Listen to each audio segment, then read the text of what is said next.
తుంటికీలు మార్పిడి ఆపరేషన్ ఎవరికి అవసరపడుతుంది? నేను మీ doctor Srinivas Polisetty, joint replacement surgeon. మోకాళ్ళ నొప్పులు ఎట్లయితే అరగడం వల్ల వస్తాయో అలాగే తుంటి నొప్పి కూడా వస్తుందండి. తుంటి కీలు అరగడం వల్ల తుంటి నొప్పి వచ్చే అవకాశం ఉంటుంది. కానీ మోకాళ్ళు అరిగినంత ఎక్కువగా తుంటి కీలు అరగదండి, చాలా తక్కువ మందికి అరుగుతుంది. కానీ ఈ కోవిడ్ వచ్చిన తర్వాత, ఈ కోవిడ్ వల్ల అయితేనేమి, కోవిడ్లో ఎక్కువ రోజులు ఇంజక్షన్లు వాడాల్సిన అవసరం వచ్చిన పేషెంట్లకి కొంచెం ఇది ఎక్కువగా కనబడుతుందండి ఈ మధ్య.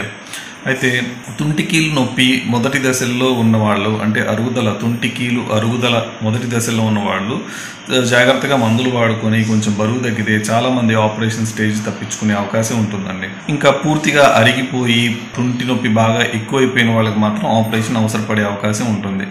అయితే ఆపరేషన్ ఎవరు చేయించుకోవాలి అంటే, ఒకటి, తుంటి నొప్పి బాగా ఎక్కువయ్యి రోజువారీ పనులు కూడా చేసుకోలేకపోవడం.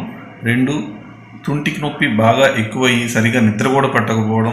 3, తుంటి నొప్పి వలన బాగా కుంటాల్సిన అవసరం రావడం, అంటే నడిచేటప్పుడు బాగా కుంటటం.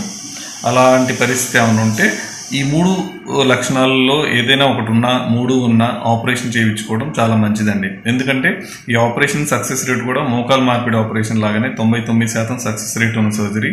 ఇప్పుడు కొత్తగా వచ్చిన ఇంప్లాంట్స్ టెక్నిక్స్ వల్ల ఎక్కువ మన్నిక కూడా ఉండే అవకాశం ఉంటుంది. ఇంకొకటి ఏంటంటే, ఇప్పుడు ఈ తుంటికీలు మార్పిడి ఆపరేషన్ అనేది పూర్తిగా ఆరోగ్యశ్రీలో పొందుపరచడం జరిగింది. కాబట్టి తుంటికీలు మార్పిడి ఆపరేషన్ అవసరమైన వాళ్ళు పూర్తిగా సంపూర్ణంగా ఉచితంగా ఆరోగ్యశ్రీ పథకం కింద ఆపరేషన్ చేయించుకునే అవకాశం ఉంది. కాబట్టి తుంటికీలు నొప్పిని అలసత్వం చేయొద్దు, ముందుగానే చెక్ చేయించుకొని దానికి తగ్గట్టుగా వైద్యం తీసుకోండి. Thank you.